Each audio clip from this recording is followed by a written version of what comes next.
A big star is coming to one more match. A big star. He is here. He is bought into this company. He is totally going to bring us to the top. He's totally not going to leave us in 4 years and go back to the other place. He's going to stay and he's going to be here forever. Hogan is coming. I haven't specified which Hogan, but Hogan is coming. So yeah, are you excited for Hogan in one more match?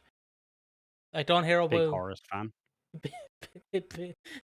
Well, I mean, Hogan said he was immortal. Didn't say which one though, did he?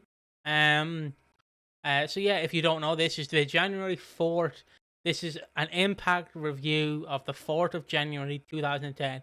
Now, to give some context behind this, Hogan, if you don't know, this is the episode where Hulk Hogan debuts.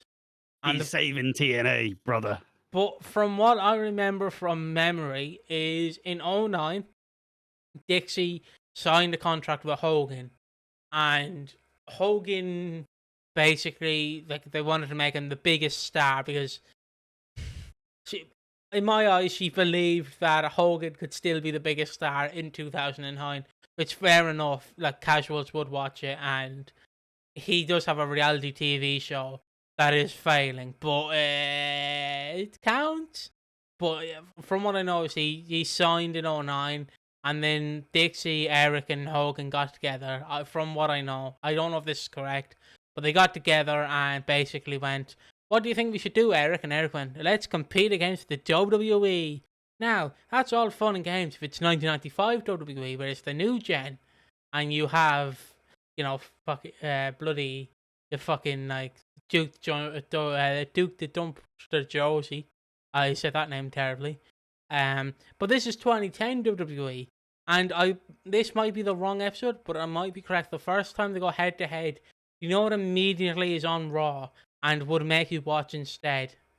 I believe the segment they combated with against TNA is the fucking segment of Brett and Sean making up. Like, I get Hogan debuting today, but like, come on, you'd want to see what Sean and Brett would say to each other on. I know it'd be heavily scripted, but you'd be like, oh, well, are they gonna hate each other?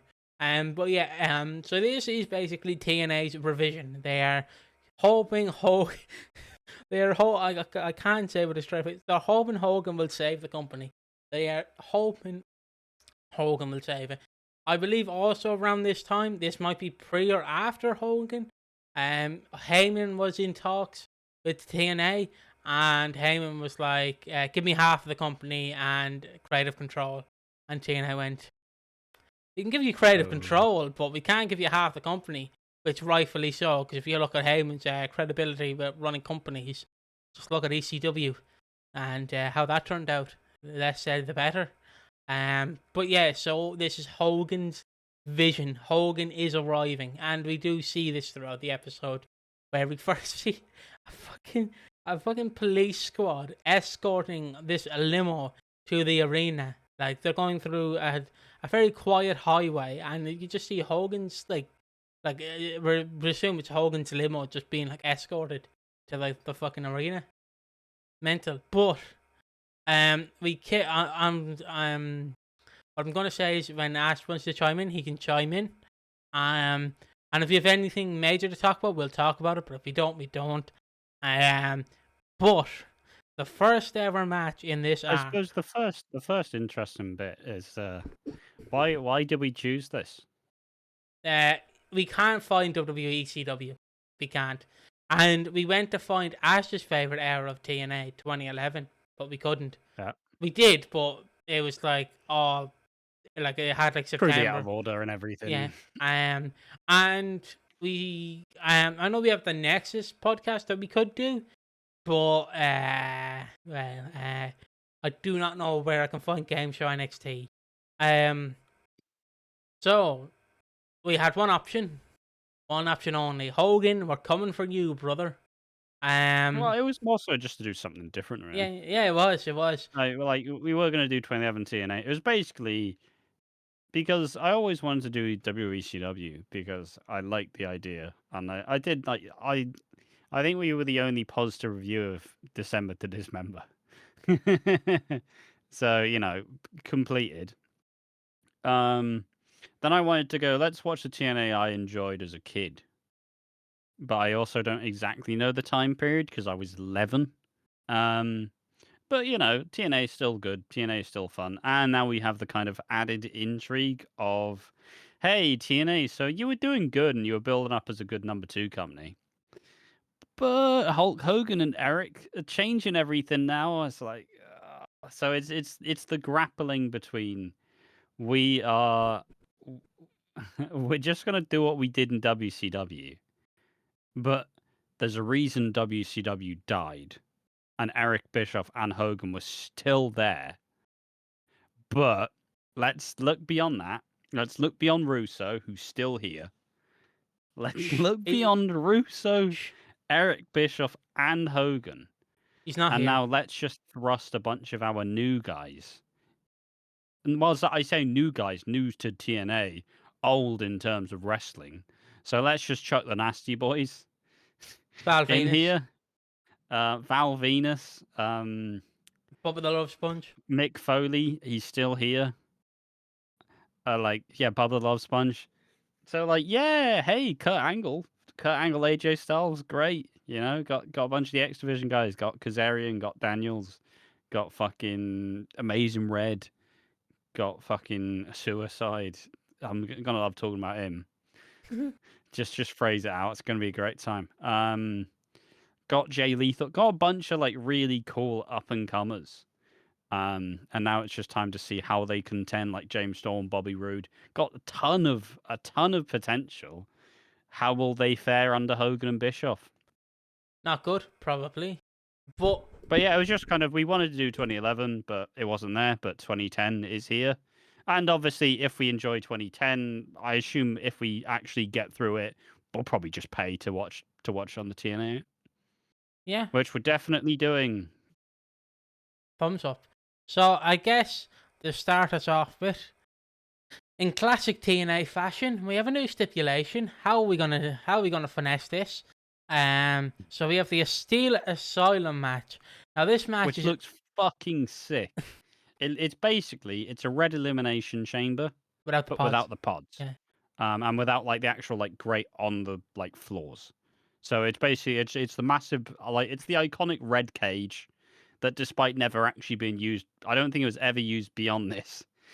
But it's still such a cool image where it's a big kind of round-ish cage, and it's got the red top on it. It's sick. Honestly, I was basically pestering Piggy did they ever use this again? And Piggy's like, I don't think so. Are you sure? And also the probably reason why they didn't use it again is because later in the show, Hogan and I think it's in this show, Hogan and Eric Bischoff go, the 6-sided ring fucking sucks. And they're basically like, we're going back to the old school. So you basically paid to fucking make the Steel Asylum cage, and now you have to get rid of it because it no longer fits your 4-sided ring. But Apparently AAA uses it. did they just buy it from TNA? And apparently it was invented in WCW after inspired by Mad Max. And they did have the big fuck off red cage. What match was in WCW? What? I thought you were on about the Thunder Cage match. Oh, never heard of this. I thought you were on about the Scott Steiner cage in WCW. No, it was at Super Bowl. I'd see the 4 or 5. Super Bowl '94. And in this match you had Dustin Rhodes, Brian Pillman, and Sting defeating Paul Orndorff, Rick Rude, and Steve Austin. And also you had Ric Flair defeating Vader. Not bad, honestly. What a weird fucking history. Honestly, the cage is fucking cool. I genuinely, and obviously, you'll say who's in the match, and then we get to what fucking went wrong. Yes, so in the match, it's a tag team match. So you have Motor City Machine Guns, that's Alex Shelley and Chris Sabin, versus Consequences, Creed, and Jay Lethal. Homicide and Kiyoshi. I think I'm saying that Yeah, correctly. Kiyoshi. Yeah. Kiyoshi. Then you have Suicide and Amazing Red. It's gonna be weird saying Suicide and all Yeah. that. But yeah, The one there. thing to note is Consequences Creed and Jay Lethal's theme is weird as fuck. Can you Because give you us obviously have the fucking oh yeah, and then it just gets all farty afterwards. a Um, give us a rendition but if yeah, you and can? like so far, you think it's gonna kick off? It's gonna be oh, the guns are here. They're gonna do a very very guns match. You know, exactly. Um, it's gonna be really cool and fast paced. And you see the wrestlers, they climb up the cage, and they're climbing, but they reach a certain point and they're just kind of not moving anymore. And at some point, Homicide just gets fed up and is not even climbing. He just gets fed up. He pulls out a fucking police baton essentially Yeah. and just starts swinging it. He just starts swinging at people, and then it gets called off for a no contest. Classic And too. after the match, Homicide, and also this is bullshit. Chance immediately, Yeah. first match in 5 minutes into your show. And then Homicide climbs up the cage, He's and supposed. because this cage has like a little hole in the middle, Yeah. and that's obviously you want to climb out. So he climbs and he climbs and he climbs, and he just hangs on for dear life. Because as it gets like closer, the bars get smaller and smaller, so you can't even like put your leg in and like climb over. And Homicide, he's not the tallest guy either, so he's like hanging on like a fucking spider trying to catch the fucking trying to catch the fly in his web, just like meh, just like hanging out there. And then he falls off. He doesn't even get out the fucking cage, does he? I, if I remember reading correctly or hearing correctly, he was supposed to go out of the top of the cage, but he just couldn't get it because the hole is too small. Did he not at least practice it before? Probably not. Probably knowing TNA, they got it on the day and we're like, fuck it, just put it up, it'll be fine. And knowing TNA, that's what they probably did. And this is also the iconic one because then you hear, dun, dun, dun, modest to the top, modest at the top, and out he comes with his short hair, with his little blonde back tips, and his little blonde front tips. We have Jeff Hardy. Uh, Jeff Hardy is here. His arse falls right on top of a chair leg. That must have hurted. Um, and he beats the shit out of Homicide, and then he just sits on top of the cage, which is the iconic bit everyone knows. It's just him on top of the cage, It's a really cool shot. It's just a yeah. shame that we're never going to see this fucking cage ever again. And then he goes But like, backstage. you Oh don't even need to you don't even need to have someone climb up through the middle. no, you don't. Just have it take place in the cage. You just have them fight, and the winner has to leave the cage, but not climb out of it, because there's no unless you make the hole wider. There's no way they can actually climb out of it. You know what I mean? Yeah. Imagine Hernandez in this match. How the fuck's he gonna climb out of it? Yeah, Imagine but you Prime. think Hernandez could at least burl his way out? Right. Okay. How about this one? How about Test in 2006 in the cage? How's he gonna escape out of Yeah. there? Yeah. I know he's dead by this point, but like, how is he going to escape? Yeah, Um, fair. Yeah, but but that's why you just don't put them in a match, do you? no, well, yeah, Like true, you've intentionally got small guys who are happily like climbing across the fucking Ultimate X rope. true. But yeah, I don't know. It's just and yeah, so it ends with no contest, which is fantastic. I'm glad that the first match of this new era of TNA ended in a no contest. And yeah, Jeff Hardy comes out and he batters Hernandez and Homicide. someone else, and he batters Homicide and fucking I got Hernandez on the brain. He batters him and then sits on top of the cage.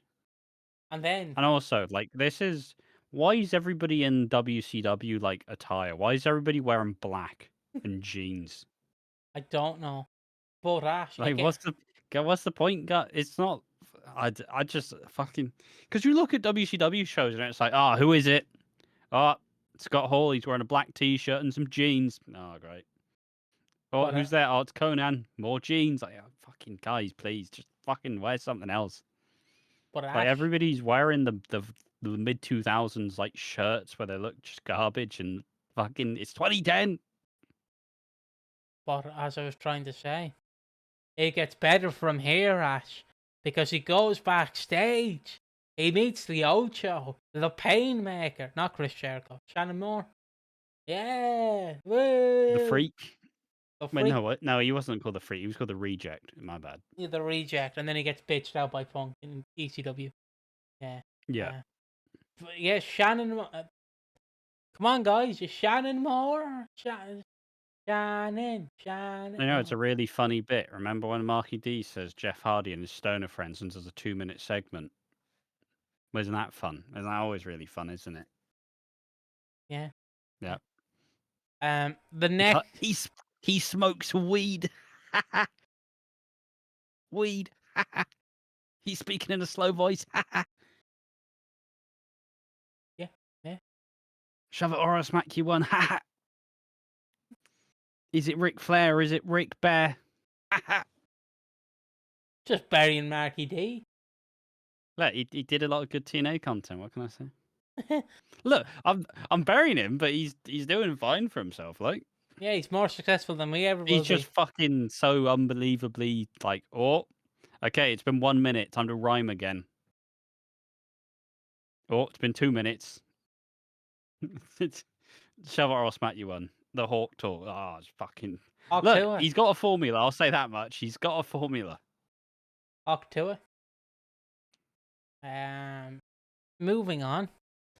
We have ODB defeating Tara, aka Victoria, to win the what was that?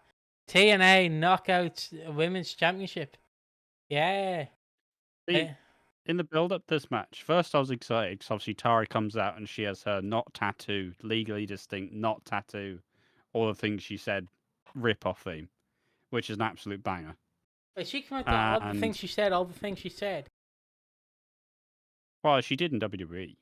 Wait, is that the one? All the things she said, all the things she said, running through my head, running Yeah, through yeah, my head. yeah. Yeah, oh, I did not know that. Thanks. How the fuck do you not know it? I did not know she came out to that theme because obviously they dubbed it. Yeah. I was. Then they changed it to a shit ones. But no, it was great because obviously that song was it was the lesbian song. Ah, ah. That was great. Fucking banger theme. Best theme. And she comes up to a knockoff of it. And then we get ODB, who is like fucking weird to see ODB with like fucking properly blonde hair. Yeah, Like I always remember her looking a bit less.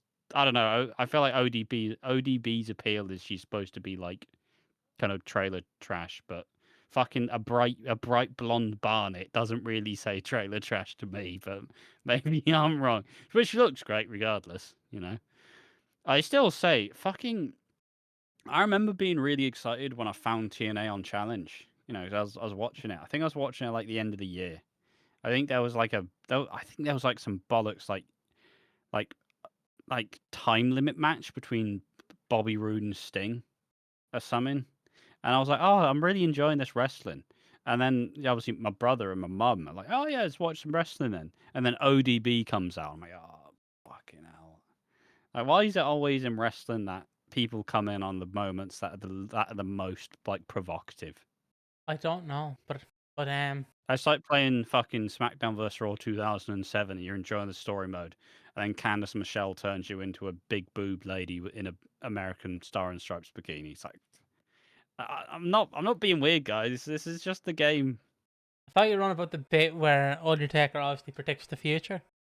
Which I'm not gonna mention here, but yeah. I've nothing to say on this match because this.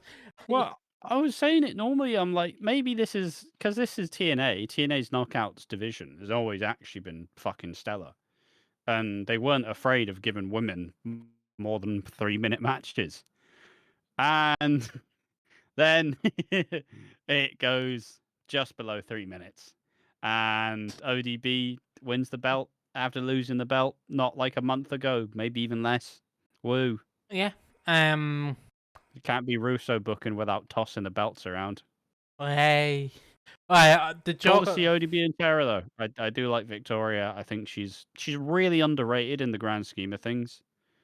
Like overall, like her work in TNA as Tara was fucking great, and just criminally underrated.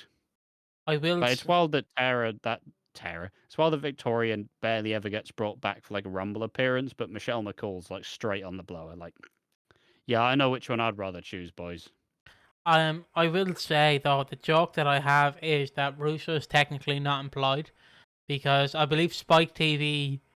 One of the things that Spike TV had an agreement with Dixie over was don't bring Russo back. So they brought him back, but it was kind of like he's we don't have him, okay, guys. He's not here. Yeah, we got him for ideas, but he's not here, guys. Trust me. And then he obviously fucks up and sends the in a few years he sends the storylines to the wrong person and gets ousted. Yep. Classic Russo. Did say Disco Inferno is a genius, and if you're saying Disco Inferno is a genius, you can fuck right off. You missed the backstage segment with Nash. Oh yeah, Nash is basically. I love when Nash just doesn't care, but Nash is getting paid by the second. Yeah, because he's going like, so what's your thoughts on Hogan, Nash? He's like, well, the thing with Hogan is, it was a great mentor to me, and like I'm excited to see him here, number one company, and we get to make money, and I like money, and we get to be the number one promotion, which means more money, and that means I get a lot more money, and I really like money. So yeah, also I spoke to Hogan. He was pretty good. That's pretty much Nash's promo, is it? Yeah, that's the whole thing, isn't it? It's just like, yeah, I talked to Hogan. Hogan was, yeah. And then you can tell when Nash is interested because he actually speaks. But when he's not interested, he just does that voice. Yeah. Love Hogan. And he says some bollocks line like, yeah, and I'm the smartest man in wrestling, but I had a mentor and it was Hulk Hogan. How much did he pay you to say that? Hulk Hogan was fucking stroking his dick off camera. It's like, yeah. Tell me more. He was in the limo stroking. Go on, Nash. Say I was the most drawing WWE champion of all, WF champion of all time. Yeah. Second after Nash. Yeah. Like Nash had the graph. It's science. He did have the graph. Famously, he did have the graph. And the weird bit as well after because I got nothing else on this promo, but fucking where Victoria will fucking get the spider out and just let it crawl on ODB. Yeah. And because it's a spider, obviously it's not fucking biting her, is it? So it just walks on ODB's chest. Yeah, it just has and then Taz is like, oh my god, it's venomous. It's a venomous spider. It's poisonous. And the spider just fucking has a little two-step on ODB's midriff. I don't know why you made Taz British, like the way you said it. Oh my god.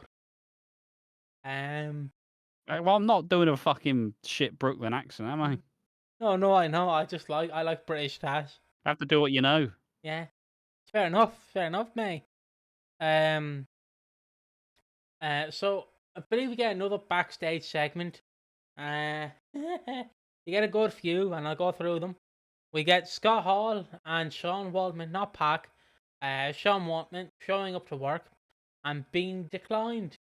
Why are they being declined? Well, they just are. They're just being declined. Not allowed in, and Hall just pricks, aren't they? No, it's alright. They just don't like him for some reason. Yeah, Hall obviously. I think it's obviously we get the angle where they're like, fucking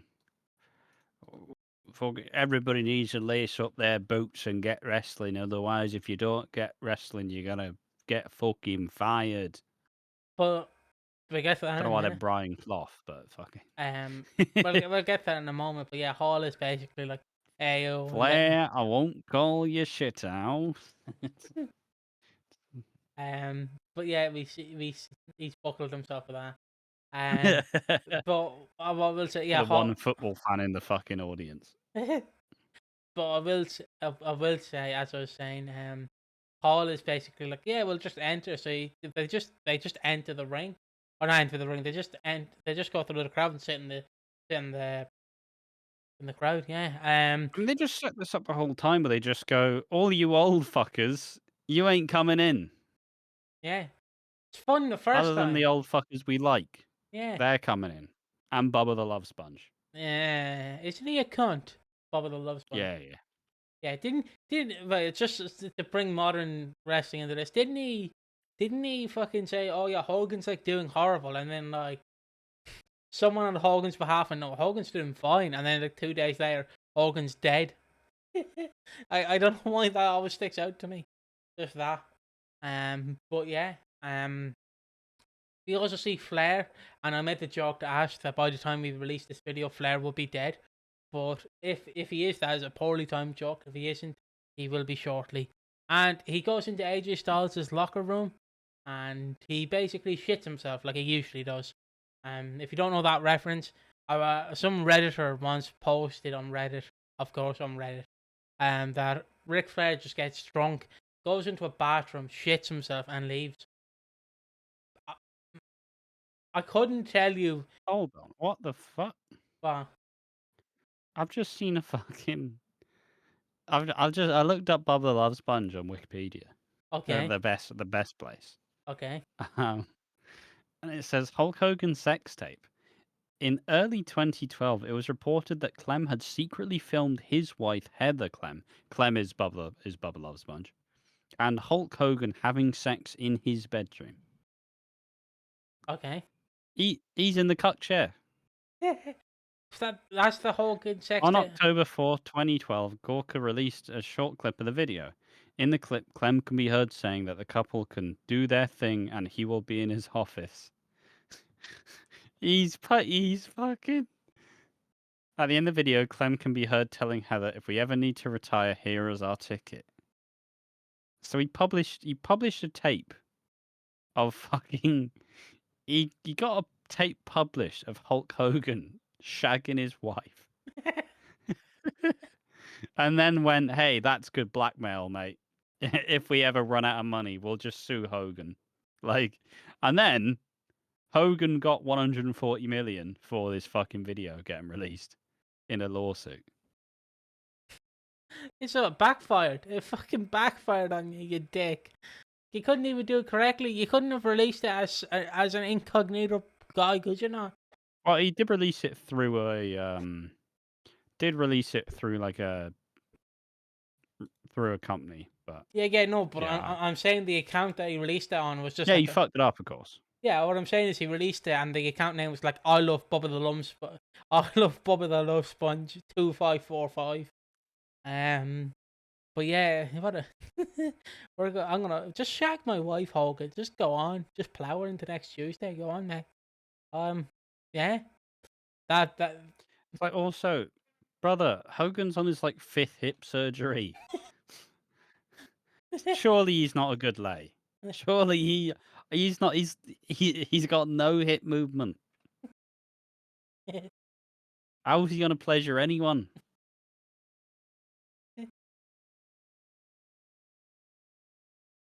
Oh, okay, okay. Enough on Hogan having Like sex. sticking a dick on a fucking sofa. What is he gonna do? Got to do all the work. The fact it was set up like this court, like this awesome blackmail fodder that they fucking failed. What a shit show. If you're at least gonna blackmail Hogan, at least do it properly and don't have to get your parent company to pay you like 140 mil or something. Yeah. Yeah, Um, what a rabbit hole to go down. Fucking hell. isn't that the same sex tape where he's just talking about his daughter dating a? No, I think that's a different sex tape, to be fair. Okay, okay. Hogan loved the sex scandal. Yeah, clearly. And yeah, Flair goes into Styles' place. Then we see a black limo pull up, and obviously the guy gets out of the black limo because obviously Hogan doesn't like black limos. And he gets into Hogan's white limo, and yeah, and we go now to Hogan's segment of TNA. As please for the life of me, can you please give me a rendition of Hogan's TNA theme, if you do not mind? Please. Oh, it's just a fucking wow, wow, wow, wow, wow, wow. It's wow, wow, wow. I mean, it's just Voodoo Child. It's It, just a dodgy version. it's not Voodoo Child, it's Voodoo Teenager. Oh, Um, there we are. yeah, see, Distinct. distinct, obviously. They just put like a, they put like a little, oh, I forgot what the, you know, like the A, you know, the A with the little special thing over it. They do that with the O. Um, but yeah, as I was saying, yeah, so Hogan comes out. He's like, TNA's the place to be, brother. We all love TNA, right, lads? TNA, TNA. Nope. Everyone's just doesn't give a shit. They're just here to see Hogan because we see earlier on the show, everyone's been asked, like, what are you here to see? Hogan, Hogan, Hogan, Hogan, Hogan, Hogan, Hogan. And Hogan's like, yeah, I'm here. I'm here, guys. I'm going to reinvent TNA. TNA's the place to be. Who loves TNA? I love TNA. That's basically what he's saying. And then Scott Hall and X-Pac try to jump the barricade. And Hogan's like, get in the ring. Come on, guys. And then they get in the ring. Scott Hall basically goes, hey, yo. And then we're getting the band back together. And then Hogan's like, no, we're not. It's 2010, lads. We're not getting the band back together. Then Nash comes out and he's like, that's not what you told me on the phone, brother. And then Eric Bischoff comes out and he's like, guys, you'll have to earn your spot. Okay? Everyone has to earn their spot. And that's a big theme as well. It's a ridiculous fucking. Everybody, you gotta lace up your boots and get out there. And everything, every match other than the fucking main event was garbage. Like, Um, everybody lace up your boots, get ready to perform. Shit. and then Bischoff, I believe this is the promo. I might be wrong. This is the promo where Bischoff and Hogan say we have to get rid of the six out of the ring. We're bringing back the I don't know if force out of that's the ring. yeah, that might be next week. Okay. But yeah, they are basically saying they're changing the script. Because they changed wrestling before. And I guess this is the halfway point I get to say. Retrospectively speaking, did they change TNA? Like, did they help bring new eyes to TNA, in your opinion? I mean, they definitely did. There was a definite frenzy about it. Well, it's the thing with TNA, where TNA got itself into a position where, due to all of the talent they had, like, you know, I mean, they have a fucking golden generation of talent, right? You got fucking AJ Styles, Samoa Joe, Kaz, Daniels, fucking James Storm, Bobby Roode, even Eric Young to an extent. You got so many of these great talents that, and you know, you have Kurt Angle at this point in time. You get Jeff Hardy. Like, you have a fucking lot of talent, and they're all pretty solid. And they got themselves into a position where they definitely could have succeeded. And with a bit more time, they probably would have had like some competition. Um, but in the same way, you do add, you do add Hogan, you do add Bischoff, which they have their appeal.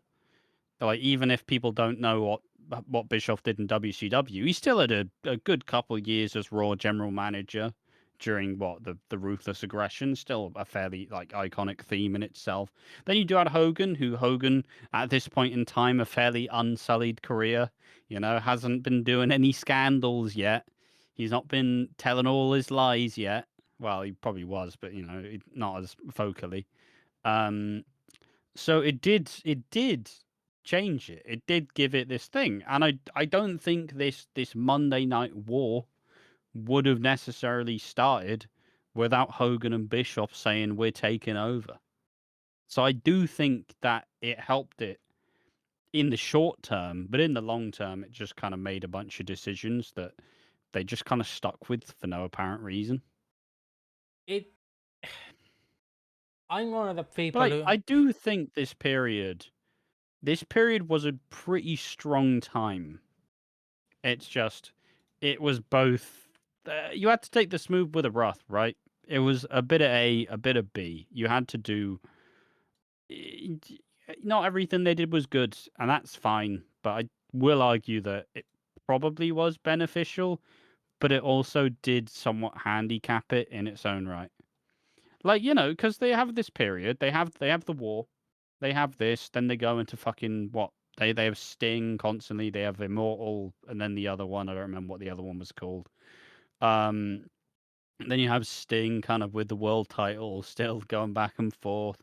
Then you go into the Kurt James Storm. Then you go into the Bobby Roode. Then you even start the Aces and Eights stuff, which fundamentally, as much as it's viewed as one of the shittest things that did happen, at the start it was fucking huge. So I'd still argue this was a pretty good period.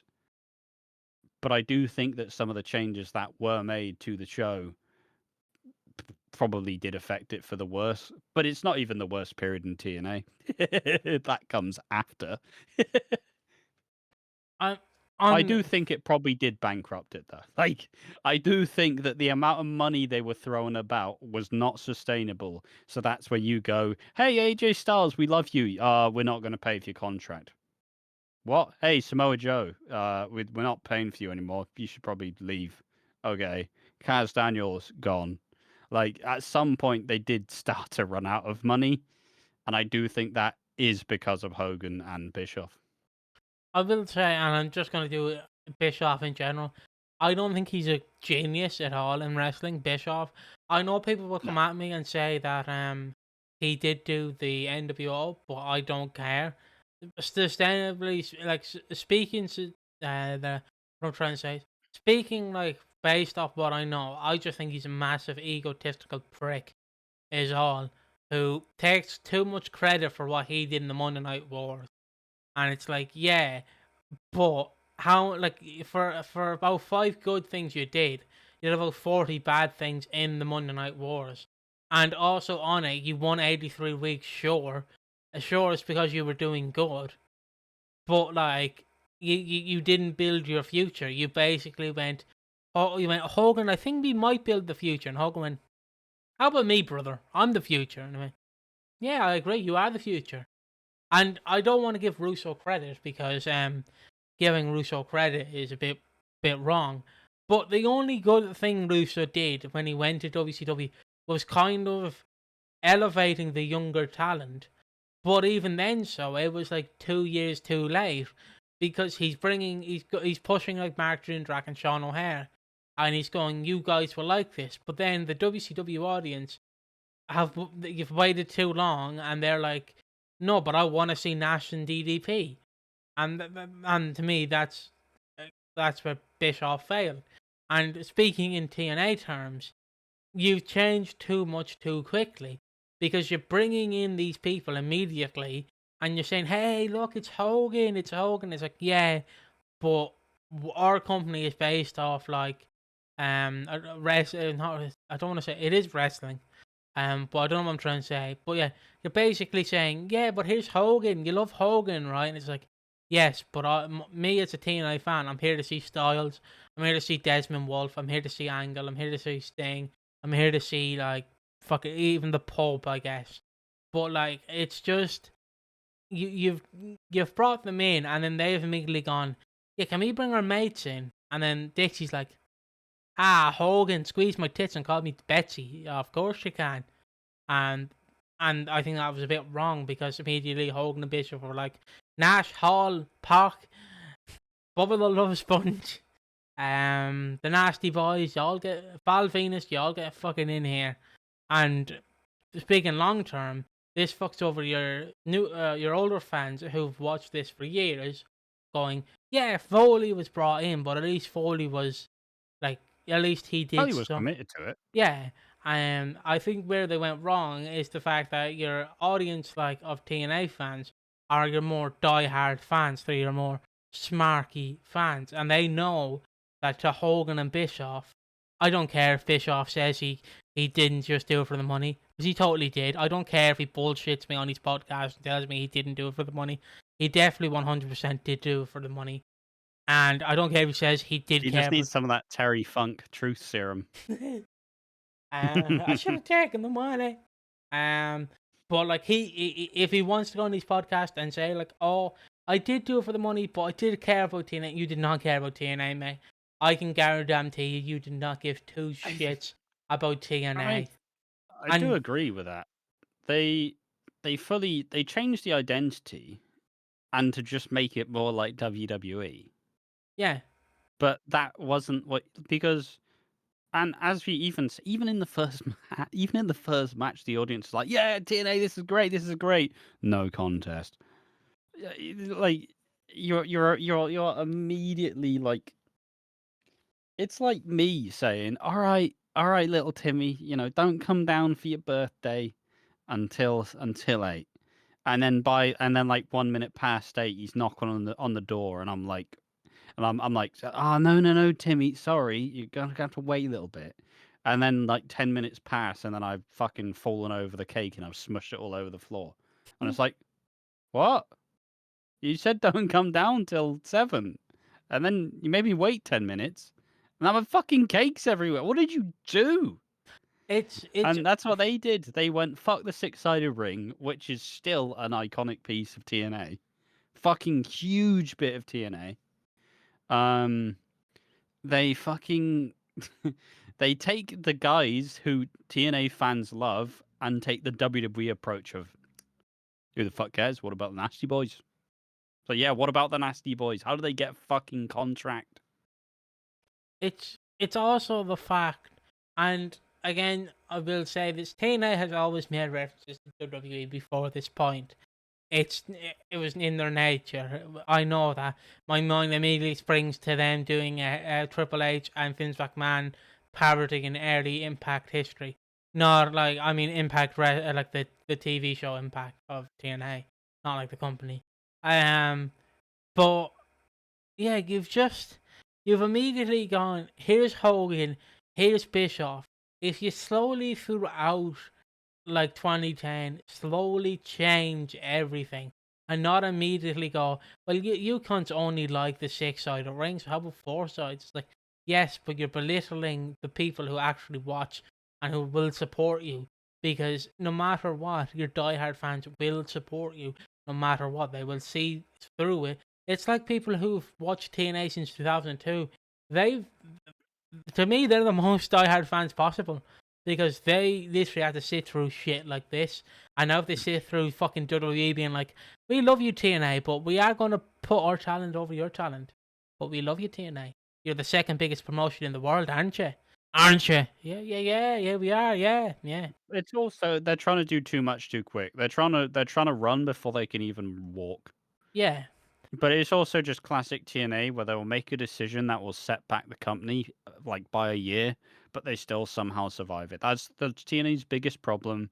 They don't have a long-term vision. They don't have a big plan to fucking conquer the world. They are just existing, and I guess that's fine. That's fine because and at this point they didn't need to be they didn't need to be conflicting against WWE. WWE. They didn't need a war. They were doing fine. They were putting in the number 2 promotion, and like I guess I'm glad that they tried, but they just didn't really have the infrastructure built out. They didn't really have the right ideas. They didn't have the right timing. They had a lot of the right talent. They had a lot of the right wrestlers for it, the right wrestlers to do it. But it's just like Hogan and Bischoff just smudged everything and made it look shit. So Um, and also, I did see this. I don't even know how to mention this because this is completely unrelated to the review, but I've just seen a news article saying that Bully Ray said the Hardys and Team 3D had a 5-star match at Bound for Glory. he's bullshitting. He has to be bullshitting. And he says, to me, a 5-star match is the fans. They were louder than everyone else. They were still in there. Fuck off. You dirty old cunt. You don't know anything. Um, Minus 5 stars. minus 5 stars. Sadly, we miss out that I think it's Brian Alvarez who says that. Moment. But yeah. Moving on from Hogan. So basically, Hogan. But yeah, point being, that fucking segment is fucking horrendous.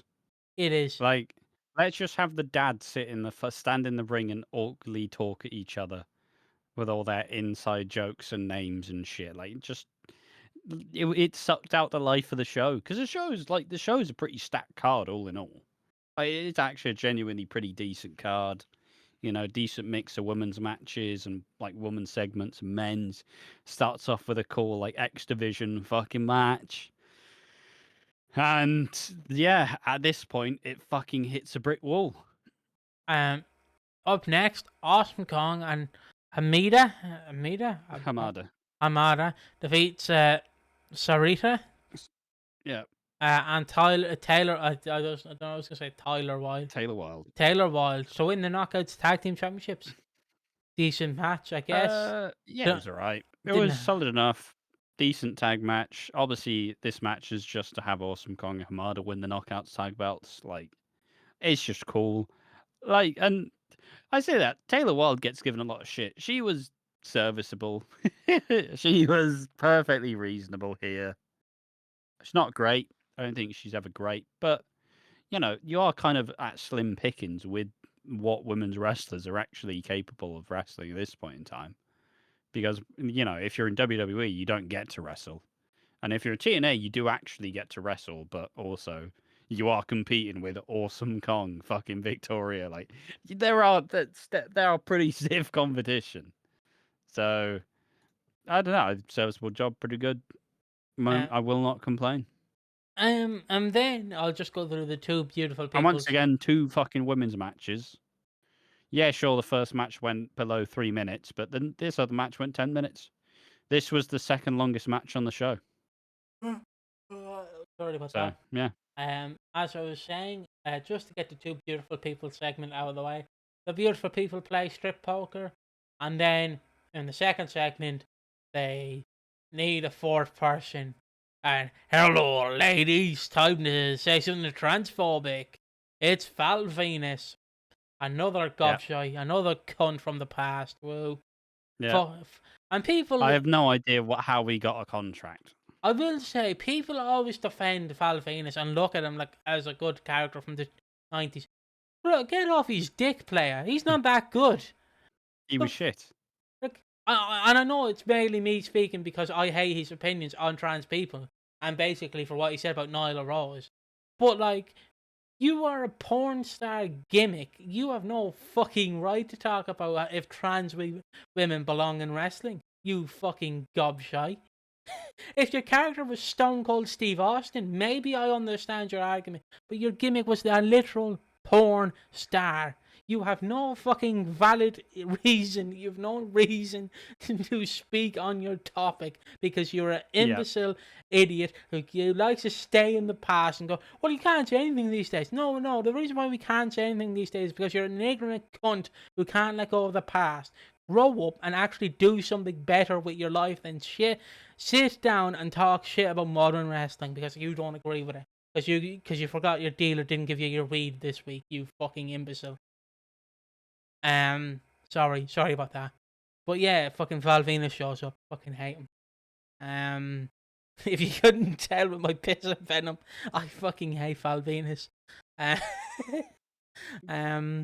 it's just like I always take the piss out of like wrestling YouTube because wrestling YouTube's like fucking Maven, Stevie Richards, fucking Devon. But like all of those wrestlers can say a whole lot more than fucking Val Venus. Like it's like, oh hey, it's Val Venus. Time for a cum joke. Yeah, that's it. Time for a penis joke. There we are. Like, what authority is he on wrestling at all? It's fucking none. It's also like, fuck it, you're putting cunts who smoke weed in a bad way. You guys are supposed to be chill as fuck. How are you still an angry piece of shit? I do. Like, pleading fucking religion while smoking fucking drugs. Smoking, I know I said that in the most, like, fucking parent way possible. But, like, isn't that our whole fucking principle to not do? You know what I mean? A ready backwards mentality.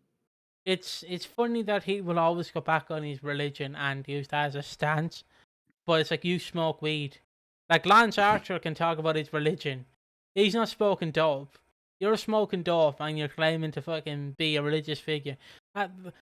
That's like drinking alcohol and then crashing your car into a river and then going, yeah, don't drink and drive, folks. You have no fucking authority. You contradict each other. But yeah, he shows up and he just play strip poker because he came out of the shower. And he's bald and very greasy as well. He's bald and greasy. Uh, He's greasy, bold, and swollen. yeah, yeah. He just looks like a giant not giant circumcised penis. Which is a good thing for him because he was a porn star. Or did he have his penis cut off in kayfabe? I'm confused. The penis was chopped off. Okay. Wait, wait, hold on here, hold on. Sorry, you've just made me realize something. He's complaining about, trans women cutting off their penises and getting it turned into, a vagina. When he in kayfabe got his own penis chopped off, he's just jealous of trans women using their penis. He doesn't have one. There you go. There you go. Next, Yeah, why the fuck's Valvina's got a job? Point. yeah, There we are. yeah, That's it.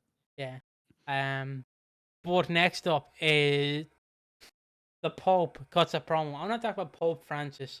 No, I'm talking about the real Pope, Elijah Burke, or D'Angelo De Niro, as he's called here.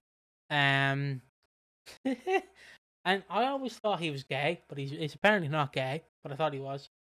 Um, and yeah, Elijah Burke's basically saying he's gonna. What the Pope? Yeah, I thought the Pope was gay, but No. not the actual Pope, like Elijah Burke. Yeah, I don't know why you corrected me. I'm not fucking asking who you're talking about. um, I'm not.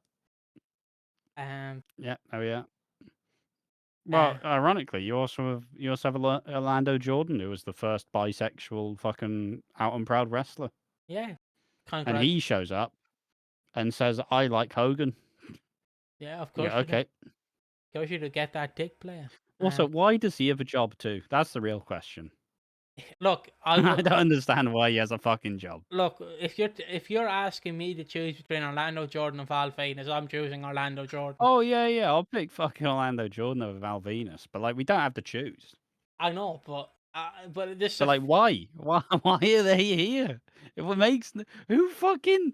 Oh yeah, what pillars do you want in your company, nasty boys? What? Yeah, Orlando Jordan. Yeah, okay. Yeah, you did get Jeff Hardy. That's cool. That's a scalp. you got Shannon Moore. You just like just stop hiring your mates. I get that we'd all do it, but for fuck's sake, Um, just think about the time. If you have to fucking add more than 5 years on to when they were last relevant, maybe don't bring them into your wrestling company. and we go to the Pope match against Desmond Wolfe, aka Nigel McGuinness. Don't know and still don't know to this day why he's called Desmond Wolfe and not Nigel McGuinness. And some Americans would just call him they would just call him Desmond Wolf. Yeah, Wolf. Um, but yeah, the Pope wins the match. It's a nothing match. Ash told me that this match gets a lot of hate. I don't understand why. It's an alright match. Well, it's 2 minutes 40, Yeah. and this is Desmond Wolf who is actually on a rise. That's why it gets hate. Oh. Because you have Desmond Wolf who's actually kind of rising up. You know, he's a fan favorite. I mean, you have the famous thing where there was the fucking poll of who's going to face the world champion. It was Desmond Wolf, and they tried to fuck him out of it. So, like, he was on the rise, but yeah, and then he just loses to the Pope in 2 minutes. I think it's a roll up, if I had to guess. It is. Also, it's another roll up in this fucking. So we've had a no contest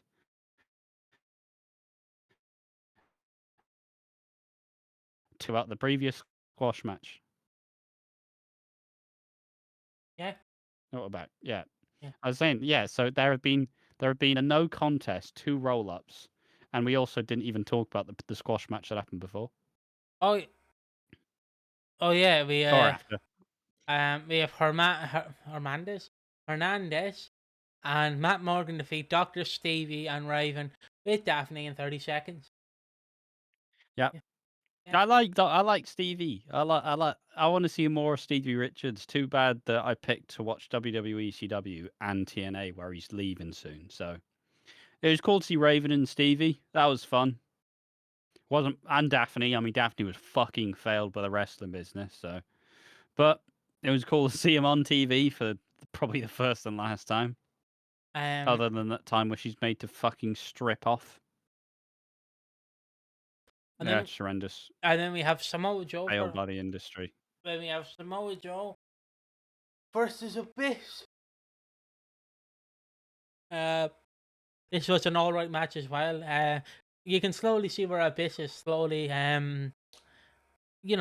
kind of getting older. He's becoming more shitter, to say the least. And they just have an alright match. I don't want Joe to bring back the Tai Chi War in this match. They are horrendous, or the shorts, I should say. Any thoughts on this match? Um, it just didn't have enough time, really. I think that was the problem. Just didn't really have much time. Just kind of had the Samoa Joe special. Did his punches in the corner. Did the like Pele kick. Like it was fine. I love Joe's theme. I love Abyss's theme. I like Abyss before he's gonna get ruined by Hulk Hogan. It's just the kind of yeah. I mean, I don't think either of these wrestlers at this point have any upward mobility. Because you have isn't this where Samoa Joe is this where he gets kidnapped by ninjas? No, that's before, I believe. Oh, all right, my bad. My bad. Um, Before ninjas, but still, like I'm pretty sure he does fuck all under Hogan. yeah. But someone who does a lot under Hogan, they have Styles fighting Kurt Angle. Oh yeah, and Abyss. I love Abyss, but Abyss is also just shit. I love Abyss. I'm glad he exists. How old would he have been at this point? He would have been like 34. This is him in his 30s. Fucking hell. He's had a rough life. You're telling me? And yeah, I like Abyss, I like Samoa Joe. I don't think either actually move upwards or beyond, and that kind of sucks. But I guess there can only be one world champion. But at least you'd hope that they were doing something. Yeah. And what Abyss does next does not count as doing anything. So He's given the Hall of Fame ring, and then nothing ever happens to him. Abyssomania. Yeah, let's go. Let's go. So up next we have AJ Styles and Kurt Angle in a fairly decent TV match. I think this is before Kurt Angle gets super skinny, which always scares the shit out of me when he got super skinny, because that Oh, always he does look terrifying. yeah. Like what I mean by that, for people who don't know, I know he was always kind of lean, but there's a weird time period in either '09 or 2010 where he just loses a bunch of weight and he just looks incredibly skinny. Like the singlet does fit him, but it's not like on him snug. It's like I mean, it's this swimming period him. where you have like all of the Kurt Angle faces where he just doesn't look like Kurt Angle. Yeah. I do like the Which one. people fucking went, hey, let's not use the word perk angle anymore because he doesn't like it. Let's call it peak angle. It's like you calling the worst time in. Hey, Dustin Rhodes, isn't your favorite time of your career when you were Black Rain? No, because I was fucking my vices were controlling me. What the fuck? Just ridiculous. Fucking wrestling fans have no fucking sensitivity whatsoever. Just hearing an OSW reference again. Let, Just let's refer to Kurt Angle, probably the worst time in Kurt Angle's life, where he was addicted to painkillers, and let's say that was the best time of his career. Idiots. but your thoughts on this match? It was good. It was a good match, honestly. I was pretty surprised we were getting it because, fuck me, this is a pay-per-view match you could fucking easily do. Why not? No, it was great. It was just really good. And it's not very often we actually get to sit through really solid, decent matches on this fucking channel, but that was great. That was fucking fantastic. I mean, I'd argue probably prime AJ Styles, fucking Kurt Angle. Like, oh, delicious. I will say I forgot to mention the Jeff Jarrett promo where Jarrett comes out. This is before Angle and Styles, and just says, "Yeah, I helped create TNA." Many people don't know that, but I did create TNA, and yeah, um, And then Hogan comes out and basically says, "Look, Jeff, fuck you. Fuck what you did. It's my company now, bitch. Get wrestling." It's like, and the crowd are like, "Yay, Jeff Jarrett, Jeff Jarrett," and then Hogan comes on the screen, "Yeah, fuck you, Jeff, you prick." It's like, and the crowd are like, "What the fuck? Why is Hogan cutting a heel promo now?" Like, fucking people were like, "Yeah, sure, Jeff got tired in like the fucking prime NWA TNA, sure, that's fine, but he's not the world champion anymore. You can respect what he did and setting up the company." And fucking Hogan just go, "Fuck you, Jeff." It's so weird. It's so weird. Yeah, I people who know me know I love Jarrett. So I pretty much I did love this promo by Jarrett. Um, he, I I just like Jarrett, but I understand why many people don't because of the fatigue of NWA TNA when he was at the Yeah, but top. it's been 20 years, guys. I Yeah, think we can get over the Jarrett hatred. yeah. I'm the one of the only few people who I'm probably the only person ever who would actively see him as AW World Champion. Not for long. I'm not saying like a 7 month reign. I'm not saying a 7 month reign, but you kind of do the thing where he wins and then immediately is cashed in on and loses. You know what I mean? Like he's just a transitional champion because he's one of the few where I would actually accept it. Like fucking Joe is AEW World Champion. I think I can accept Jarrett. Um, but I understand if no one wants Jarrett, and I understand the hate for Jarrett. But Jarrett is like he's genuinely seems like a decent bloke. He generally seems like a decent bloke, and he done pretty good in what he was told to do with the company. And yeah, he basically sold. He lost from what Ash told me. He lost all the shares in. He sold all the shares in 2009, and Dixie just got secret bidders. Obviously that's Hogan and Bischoff. So yeah. Well, I'd Also, say that Hogan and Bischoff they didn't actually own the company. yeah, they didn't own it, but yeah, in kayfabe, they do. But Yeah, yeah. But yeah, he all somehow just got usurped of all the backstage power yeah, at which this, is like around this time. which is So understandable because also at this time is when the messy. Well, I know that happens either yeah, in Karen Angle. yeah, um, Yeah, where yeah he ends up where yeah. I always thought it was the other way around. No, it's I keep fucking twatting the microphone. My bad. it's fine. I always thought it was the other way around where Angle stole Jarrett's wife, but no, it's Jarrett actually. No, no. No, which I But know hey, like at least they are together all these years on. yeah yeah um um, but the final bit about the match, though, I do like. Once again, it's kind of a weird thing that I see. The weird bit about the match is they also throw Ric Flair in here. So Ric Flair's like scouting it out, and he just shows up, and then he just wanders off like he's forgotten where he is.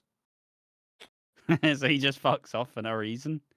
And AJ wins. That was a ref bump as well, and somebody in a mask tried to interfere, yeah we don't know who but we we don't don't know know who it was. yeah Um, and but no, like I said, it's cool that we get this match on actual TV because it probably did headline whatever the previous show was.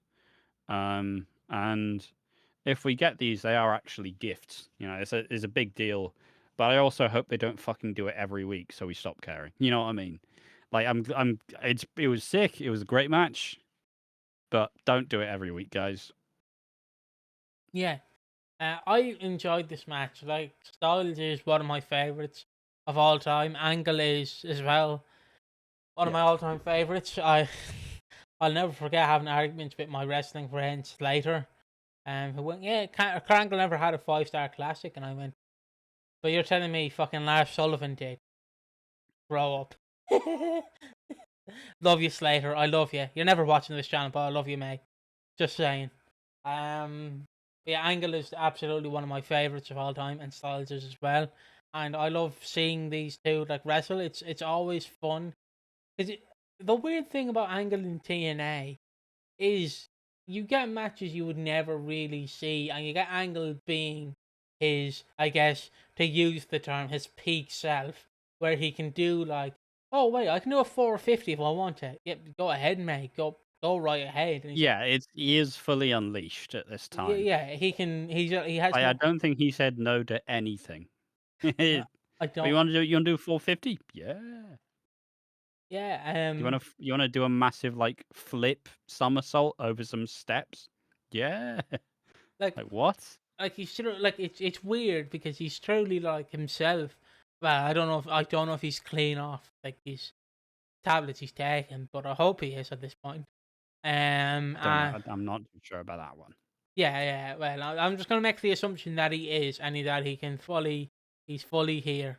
I enjoyed this. Like I said, I enjoyed it, and I enjoy seeing Kurt Angle whenever he appears on this channel. I don't know if this is the first. No, this is not the first time. So he appears at One Night Stand 2006, and he is a part of WWE ECW for a good few months, weeks. But I enjoy seeing Angle. I enjoy when he pops up, and yes, I always get to do my one wanky wrestling reference with Angle, which is Benoit Angle submission match all one. Which, yeah, I should get a better Angle match to compare. But yeah, phenomenal wrestler and a phenomenal wrestler. Just shame that Styles is retiring next year, but he had a good, decent career, good 20 plus years in the business. Can't say anything wrong Yeah, about that. Angle is not clean at this point. Okay, okay. Well, he still had a good, decent match. That's all I can say. Oh yeah, yeah. You still like you're still crazy. Um, Like still fucking fantastic. Better than most people will be at any point ever. So so that is. Oh yeah, and then Hogan comes out at the end and basically says, "Everyone's got to work, brother, because you can't work yourself into a shoot, brother, work, brother." He says some shit like that, and and that's also Foley makes it to Hogan's office and then gets battered by the band. Nash. Yeah. And then Hogan looks at him. The band beat. If you don't know, the band is Hall, Nash, and Pac. They beat the shit out of Yeah. Foley, and And then Eric Young. Eric Young's not. Well, he's not there yet. Um, Yeah, but he will be. and then obviously he just pans to Hogan staring, and that's basically the ending. That is the end of your episode. Welcome to 2010, mate. Are you excited? Uh I mean it was a fun episode. It was a fun episode, TNA.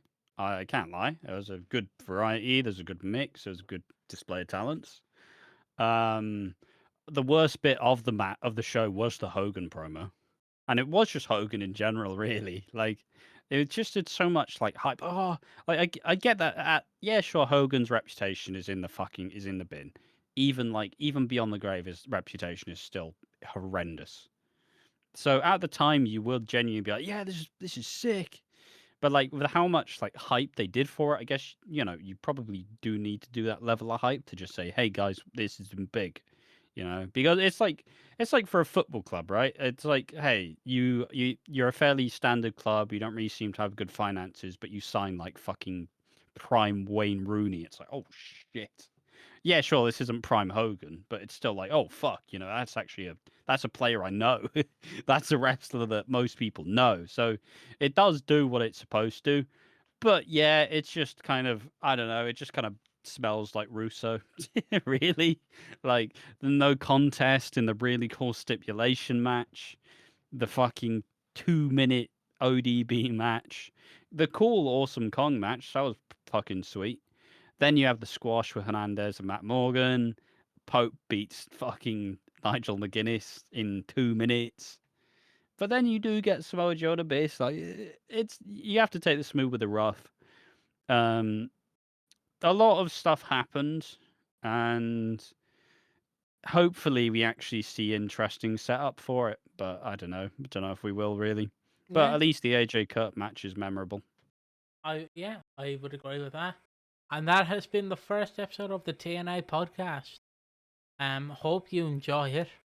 I'm hope to see you there for the next one if we are actually doing the next one. Not today, obviously, but hope to see you soon. And I hope you enjoy this. It was an hour 9 minutes. Fantastic review, and we will see you on the next one. Bye bye. Bye bye.